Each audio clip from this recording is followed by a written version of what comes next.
Canada کے شہر برینٹفرڈ میں انہیں ایک بڑا سا فارم ملا جہاں ہر طرف خاموشی، تازہ ہوا اور کھلی زمینیں تھیں۔ یہاں آ کر گراہم کا دماغ جیسے آزاد ہو گیا۔ وہ درختوں کے درمیان بیٹھ کر ہر چیز کا ساؤنڈ پیٹرن ٹٹولتا رہتا۔ کبھی وہ بانس کے سوراخوں میں ہوا کے بہاؤ کی لہر کو دیکھتا، تو کبھی درختوں کے پتوں میں ہوا کے جھونکے سے پیدا ہونے والی آواز کو سمجھنے کی کوشش کرتا۔ یہ وہ دن تھے جب خاموشی اس کی استاد بن رہی تھی۔ کچھ عرصے بعد بیل خاندان امریکہ منتقل ہوا، جہاں گراہم نے بوسٹن میں بہروں کی تعلیم دینے والے ادارے میں ملازمت اختیار کی۔ یہاں اس نے پہلی بار بہرے بچوں کو ویزیبل اسپیچ پڑھانا شروع کیا، مگر ساتھ ہی وہ خفیہ طور پر آواز کو تار کے ذریعے منتقل کرنے کے تجربات بھی کرتا رہتا تھا۔ اس دور میں اس کی ملاقات ایسے لوگوں سے ہوئی جنہوں نے اس کے دماغ میں بجلی بھر دی۔ ٹامس واٹسن، ایک نوجوان مگر بے حد ذہین میکینیکل انجینئر۔ گارڈنر گرین ہبارڈ، ایک مالدار کاروباری شخص۔ میبل ہبارڈ، ہبارڈ کی بیٹی جو بچپن میں بیماری کے باعث سن نہیں سکتی تھی۔ پہلے تو گراہم ہبارڈ صاحب کے گھر تدریس کے لیے جاتا تھا، مگر جلد ہی اسے محسوس ہوا کہ وہ ماں کی طرح میبل کی خاموشی کو محسوس کر سکتا ہے۔ یہی وہ گھر تھا جہاں گراہم نے اپنی زندگی کی بنیاد رکھنی تھی، جہاں اسے محبت بھی ملی اور سرمایہ بھی۔ دن رات کی محنت کے بعد گراہم نے یہ سوچ باندھ لی کہ آواز کو اپنی اصل شکل میں نہیں بلکہ کمپن یعنی وائبریشن کی شکل میں ایک تار سے دوسری جگہ منتقل کیا جا سکتا ہے۔ یہی ٹیلی فون کی بنیادی جڑ تھی۔ وہ واٹسن کے ساتھ بوسٹن کے ایک چھوٹے سے کمرے میں بیٹھ کر تاروں، چمچ نما دھات کے ٹکڑوں اور بیٹریوں کے ساتھ تجربات کرتا رہتا۔ اس کی انگلیاں کئی بار جل جاتیں، کئی بار دھات کی دھڑکنیں کانوں کو جھنجھوڑ دیتیں، مگر وہ نہیں رکتا تھا۔ یہ وہ سب کچھ تھا جو ایڈنبرا کی وہ خاموش گلیاں اسے سکھا چکی تھیں۔ ایک دن گراہم نے اپنے نوٹس میں لکھا، آواز ایک کمپن ہے اور کمپن سفر کر سکتا ہے۔ اگر روشنی تار کے ذریعے سفر کر سکتی ہے، اگر بجلی تار کے ذریعے سفر کر سکتی ہے، تو آواز کیوں نہیں؟ یہ سوال نہیں، ایک اعلان تھا۔ وہ تجربات کرتا رہا، مگر کامیابی ابھی بہت دور تھی۔ کبھی بیٹری کم ہو جاتی، کبھی دھات کی پتری مناسب آواز نہیں دیتی، کبھی واٹسن کی سمجھ میں نئی ترتیب نہیں آتی۔ مگر دونوں جوان تھے، جستجو سے بھرے ہوئے تھے اور ایک دنیا تخلیق کر رہے تھے۔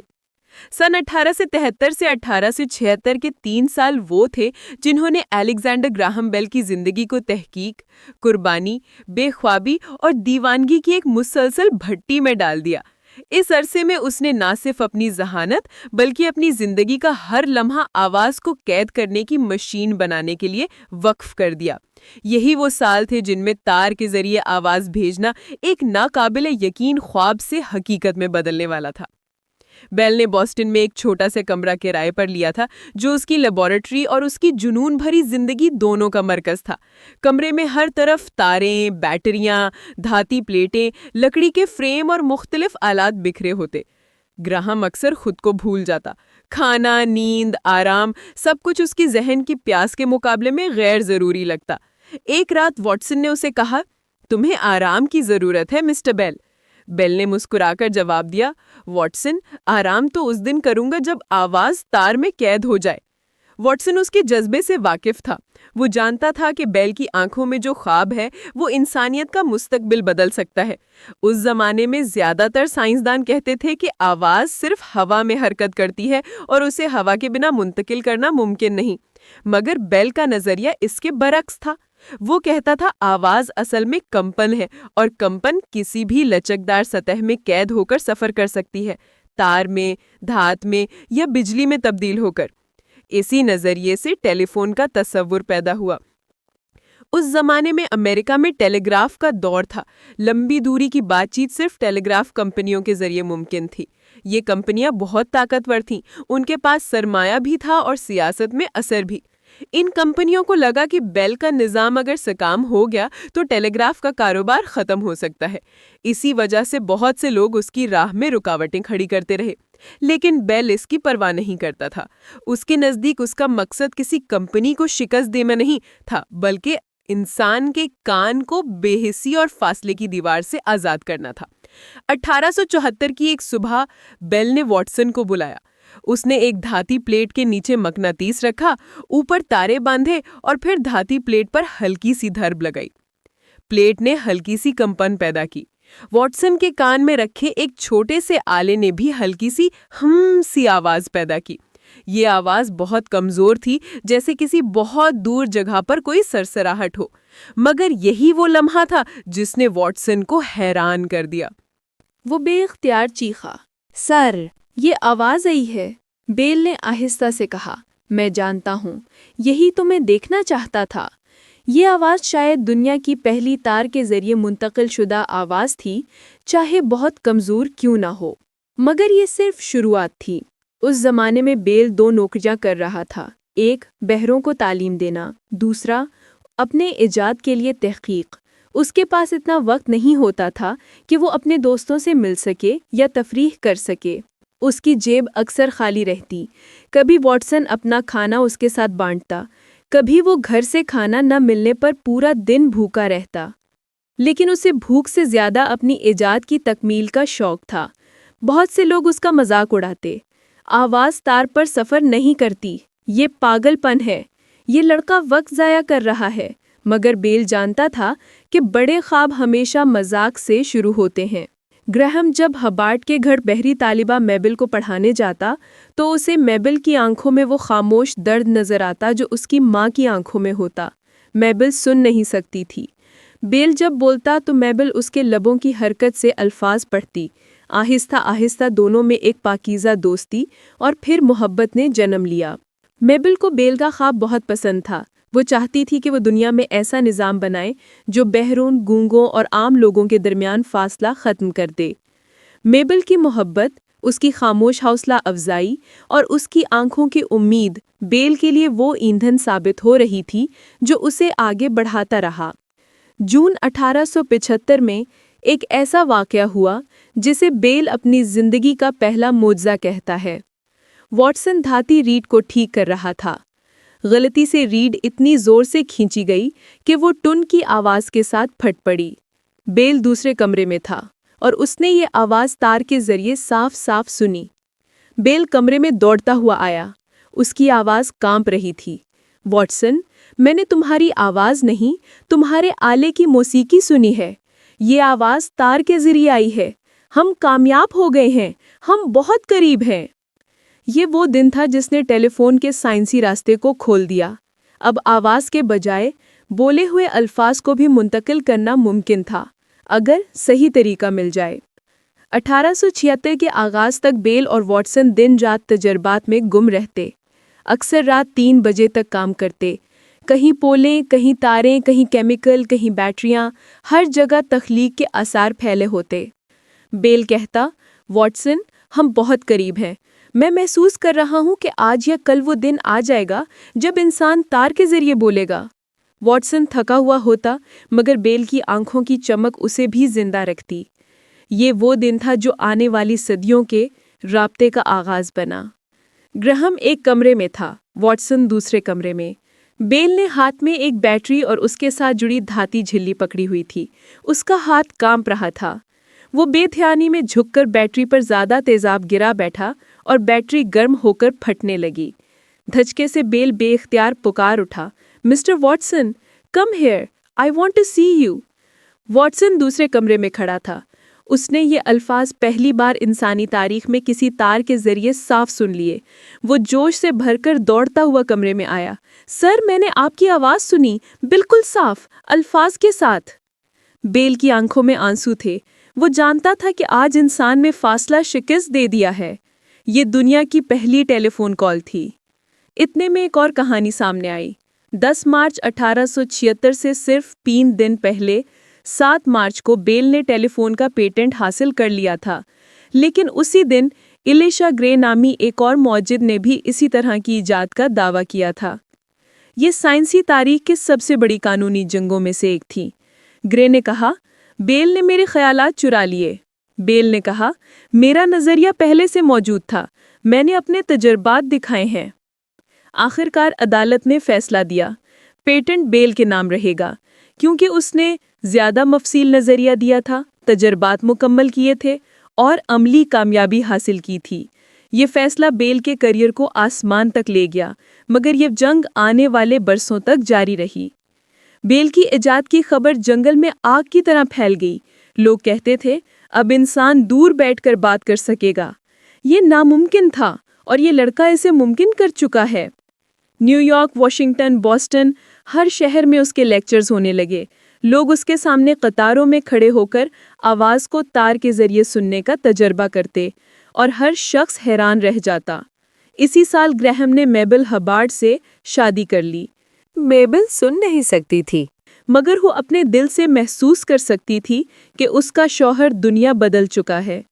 بیل کہتا تھا، اگر میری ماں نے مجھے بچپن میں خاموشی نہ سکھائی ہوتی، اگر تم نے مجھے محبت نہ دی ہوتی، تو شاید میں یہ سب نہ کر پاتا۔ میبل اس کی زندگی کی روشنی تھی۔ اس کے بغیر بیل کی کہانی ادھوری رہ جاتی۔ 1876 کی وہ بہار گزر چکی تھی جب گریہم اور واٹسن نے تاریخ کی پہلی ٹیلی فون کال کی تھی۔ مارچ کے بعد موسم بدلنے کے ساتھ ساتھ بیل کی زندگی بھی ایسے بدل رہی تھی جیسے کسی دریا کے تیز بہاؤ نے اسے اپنے ساتھ بہا لیا ہو۔ وہ یہ نوجوان جو کل تک تار اور دھات کی پلیٹوں میں الجھا ہوا ایک گمنام استاد تھا، اب ایک نئی دنیا کا معمار بن چکا تھا۔ 1876 کے وسط میں امریکہ میں سینٹینیل ایکسپوزیشن یعنی عالمی نمائش ہونے والی تھی، جہاں دنیا بھر سے معجد، سائنسدان، صنعت کار اور حکمران اپنی ایجادات دکھانے والے تھے۔ یہ وہ جگہ تھی جہاں امریکہ اپنی 100 سالہ آزادی کا جشن منا رہا تھا، اور یہی وہ جگہ تھی جہاں بیل نے پہلی بار ٹیلی فون کو دنیا کے سامنے رکھنا تھا۔ شروع میں بیل نے سوچا بھی نہیں تھا کہ وہ اس نمائش میں جائے گا۔ وہ سمجھتا تھا کہ اس کی ایجاد ابھی مکمل نہیں، ابھی بہتر ہو سکتی ہے، ابھی دنیا کے قابل نہیں۔ لیکن میبل نے اس کا ہاتھ پکڑ کر کہا، اگر دنیا نے اسے نہ دیکھا تو یہ ہمیشہ ادھورا رہے گا۔ جانے دو، اسے دنیا کے سامنے آنے دو۔ یہ وہ جملہ تھا جس نے بیل کو فلاڈیلفیا جانے پر مجبور کر دیا۔ نمائش کے ایک بڑے ہال میں بیل کا آلہ رکھا گیا۔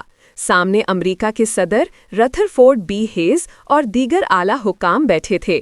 بیل نے امامی میز پر ہاتھ رکھا، آلہ اٹھایا اور ویسا ہی جملہ کہا جیسا اس نے سب سے پہلے واٹسن سے کہا تھا۔ Mister Watson, come here, I want to see you. Watson دوسرے کمرے میں کھڑا تھا۔ صدر سمیت پورا ہال اس وقت دم سادھے تھا۔ اچانک واٹسن کی صاف آواز بلند ہوئی، yes Mister Bell, I hear you. ہال سناٹے سے چیخوں اور تالیوں کی گونج میں بدل گیا۔ صدر ہیز نے حیرانی سے کہا، یہ تو جادو لگتا ہے۔ یہ منظر اس ایجاد کی پہچان بن گیا۔ دنیا نے آج پہلی بار سمجھا تھا کہ آواز ہوا کے پر نہیں بلکہ انسانی ذہانت کے پر بھی رکھتی ہے۔ 1877 میں بیل نے اپنے ساتھیوں کے ساتھ بیل ٹیلی فون کمپنی کی بنیاد رکھی۔ آج یہ کمپنی دنیا کی سب سے بڑی ٹیلی کمیونیکیشن کمپنیوں میں سے ایک ہے، لیکن اس وقت اس کی شروعات بہت سادہ تھی۔ بیل، نظریات، ایجاد، مستقبل کا خواب۔ واٹسن، عملی مہارت، انجینئرنگ۔ میبل کے والد ہبارڈ، سرمایہ، کاروباری حکمت عملی۔ ایک چھوٹا سا دفتر، چند میزیں، چند آلے اور مستقبل کے روشن خواب۔ بیل کو کمپنی چلانے میں ذرا دلچسپی نہیں تھی۔ وہ کہتا تھا، میں کاروباری نہیں، موجد ہوں۔ میں چاہتا ہوں کہ یہ آلہ بہتر ہوتا جائے، لمبی دوری پر آواز جائے، دنیا کے کونے کونے میں پہنچے۔ اس کی دلچسپی لیبارٹری تھی، نہ کہ دفتر۔ اس دوران واٹسن اور ہبارڈ نے کمپنی کو تجارتی بنیادوں پر کھڑا کرنا شروع کیا۔ تاریں بچھنے لگیں، آلے بننے لگے اور لوگ پہلی بار شہر کے اندر ایک گھر سے دوسرے گھر بات کرنے لگے۔ دنیا تقسیم ہو گئی۔ ایک، حیرت زدہ لوگ۔ وہ لوگ جو پہلی بار ٹیلی فون کے ذریعے بات کرتے، ان کے لیے یہ کسی معجزے سے کم نہ تھا۔ دو، شک کرنے والے لوگ۔ کہتے تھے، یہ سب دھوکہ ہے، کوئی چھپا شخص آواز نکال رہا ہے۔ کئی جگہ بیل اور واٹسن کو ہاتھوں سے پکڑ کر خفیہ کیبنوں کی تلاشی کرانی پڑی کہ کوئی آدمی اندر تو نہیں۔ تین، دشمن اور مخالفین۔ ٹیلی گراف کمپنیاں ان کے خلاف تھیں۔ ویسٹرن یونین نے بیل کی ایجاد کے خلاف اخبارات میں مہم چلائی۔ ٹیلی فون صرف کھلونا ہے، اس کا کوئی عملی فائدہ نہیں۔ یہی وہ کمپنی تھی جو آنے والے برسوں میں بیل کے ٹیلی فون نیٹ ورک کے سامنے شکست کھانے والی تھی۔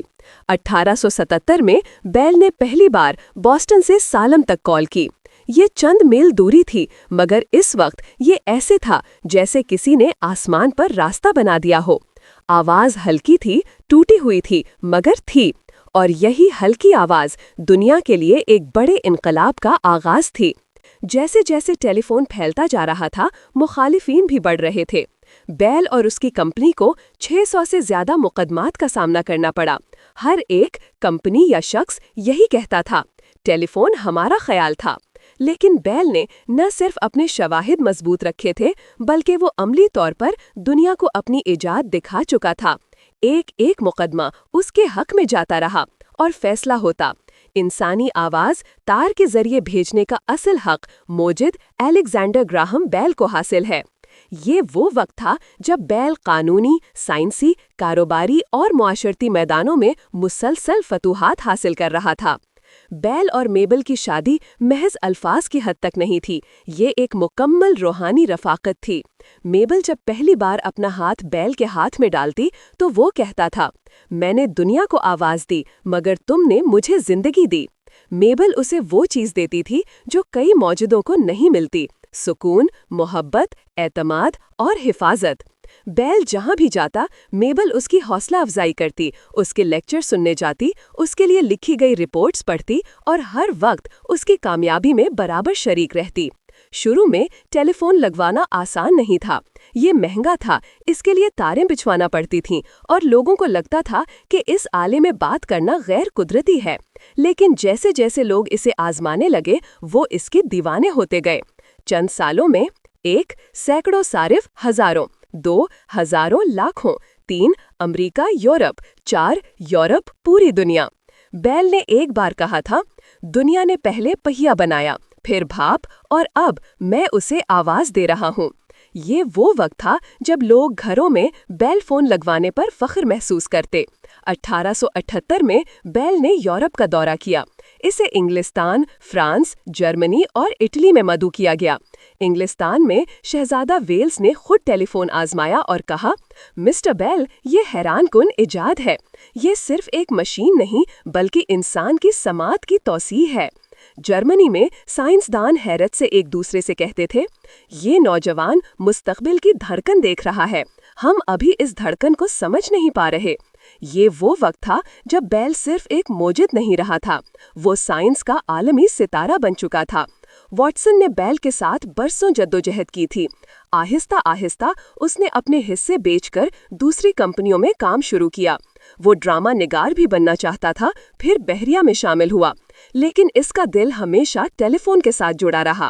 بیل اکثر کہا کرتا تھا، ٹیلی فون کی آواز میں میرا نام ہے، مگر اس کی سانس میں واٹسن کی محنت ہے۔ جیسا کہ بیل نے شروع سے کہا تھا، وہ صرف ایک ایجاد پر نہیں رکتا تھا۔ ٹیلی فون بننے کے بعد اس کے ذہن میں نئے سوال ابھرے۔ 1 آواز کی ریکارڈنگ کیسے ہو سکتی ہے؟ 2 روشنی کے ذریعے سگنل کیسے بھیجے جا سکتے ہیں؟ 3 جسمانی کمزوریوں والے لوگوں کے لیے کیا آلات بنائے جا سکتے ہیں؟ 4 اڑنے والی مشینیں کیسے کام کر سکتی ہیں؟ بیل کا ذہن ایک آتش فشاں تھا، اس سے مسلسل نئے خیالات پھوٹتے رہتے۔ بیل کبھی اپنی جڑوں کو نہیں بھولا تھا، وہ اپنی ماں کو یاد کرتا تھا، وہ اپنی پہلی شاگرد میبل کو دیکھتا تھا، وہ بہروں کے اسکولوں میں جاتا تھا، نئے آلات بناتا، گفتگو کے طریقے تیار کرتا اور دنیا بھر میں سماج سے محروم افراد کے لیے تعلیم کے نظام کو بدلتا رہا۔ بہت سی تنظیموں نے اسے اپنا صدر یا شریک بانی بنایا، جن میں امریکن ایسوسی ایشن to Promote Teaching of speech to the Deaf, National geographic Society تتھا Volta Bureau for the Increase and Diffusion of Knowledge شامل ہیں۔ یہ سب ادارے اس کے اخلاقی ورثے کا حصہ ہیں۔ 1876 سے 1886 تک کے 10 سالوں میں ٹیلی فون ایک معمولی تجربے سے بڑھ کر ایک عالمی ضرورت بن چکا تھا۔ اس دوران لاکھوں گھروں میں ٹیلی فون لگا، سینکڑوں میل دوری پر کالز ہونا شروع ہو گئیں، کاروبار کی رفتار تیز ہو گئی، لوگ پہلی بار دور بیٹھے آواز سن سکتے تھے، دنیا سمٹنے لگی۔ یہ صرف ایک ایجاد نہیں تھی، یہ انسانوں کے درمیان فاصلوں کی ٹوٹنے کی پہلی لکیر تھی۔ 1880 کے بعد الیگزینڈر گراہم بیل کی زندگی ایک نئی سمت اختیار کر گئی تھی۔ ٹیلی فون کی ایجاد نے اسے دنیا بھر میں مشہور کر دیا تھا، مگر بیل اب بھی اپنے دل میں ایک موجد کی بے قرار آگ لیے ہوئے تھا۔ وہ جانتا تھا کہ اس کی ایجاد محض ابتدا ہے، انسانیت کے لیے مستقبل ابھی باقی ہے۔ فرانس کی حکومت نے بیل کو وولٹا پرائز سے نوازا، ایک اعزاز جو صرف دنیا کے عظیم سائنسدانوں کو دیا جاتا تھا۔ بیل نے اس انعام کی رقم صرف ایک ہی مقصد کے لیے استعمال کی، وولٹا لیبارٹری، جہاں وہ آواز کی ریکارڈنگ، میوزک کی مشینیں اور انسانی گفتگو کو محفوظ کرنے والے آلات بنانے لگا۔ یہ لیبارٹری اس کے تخلیقی ذہن کا مرکز بن گئی۔ یہاں اس نے گول آلے اور فونوگراف کے تجربے کیے، آواز کو برقی سگنل میں بدلنے کے نئے طریقے آزمائے، موسیقی کو بھی تار کے ذریعے منتقل کرنے کے تجربے کیے۔ یہ وہ لیبارٹری تھی جہاں بیل نے اپنی زندگی کا بیشتر وقت گزارا، تاروں اور آلات کے درمیان، خواب اور حقیقت کے بیچ۔ بیل ہمیشہ بلند پروازی کا شوق رکھتا تھا۔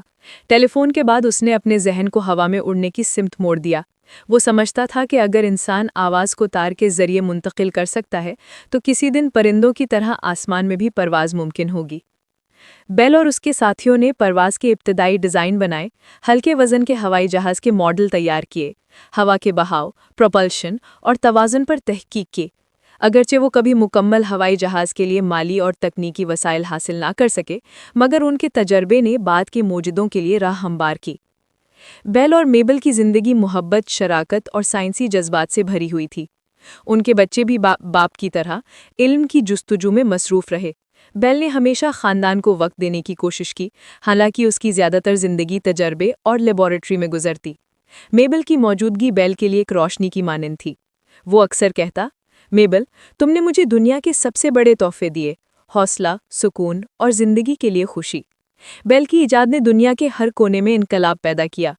بہروں کے لیے تعلیم کے نئے طریقے، کاروبار میں تیز رفتار رابطہ، بین الاقوامی تعلقات میں آسانی، سائنس اور تکنیک کی نئی راہیں۔ بیل نے اپنے موجودانہ ذہن کا استعمال صرف ٹیلی فون تک محدود نہیں رکھا، بلکہ ہر تجربے میں انسانیت کی بھلائی اور سہولت کو ترجیح دی۔ بیل نے کئی ادارے قائم کیے جو آج بھی علمی دنیا میں معروف ہیں۔ نمبر 1، وولٹا لیبارٹری، آواز اور موسیقی کے آلات کی تحقیق۔ نمبر 2، امریکن ایسوسی ایشن to promote the teaching of speech to the deaf. Number 3، national geographic society, جغرافی، تحقیق اور سائنسی مطالعے میں شراکت۔ یہ ادارے بیل کی فہم و فراست، انسانیت کے لیے محبت اور سائنس کے فروغ کا حقیقی ثبوت ہیں۔ بیل نے اپنی زندگی کا زیادہ تر وقت تحقیق، تجربے اور ایجاد میں گزارا۔ اس کی صحت رفتہ رفتہ کمزور ہونے لگی، مگر اس کی آنکھوں میں ہمیشہ وہی چمک رہتی جو جوانی میں تھی۔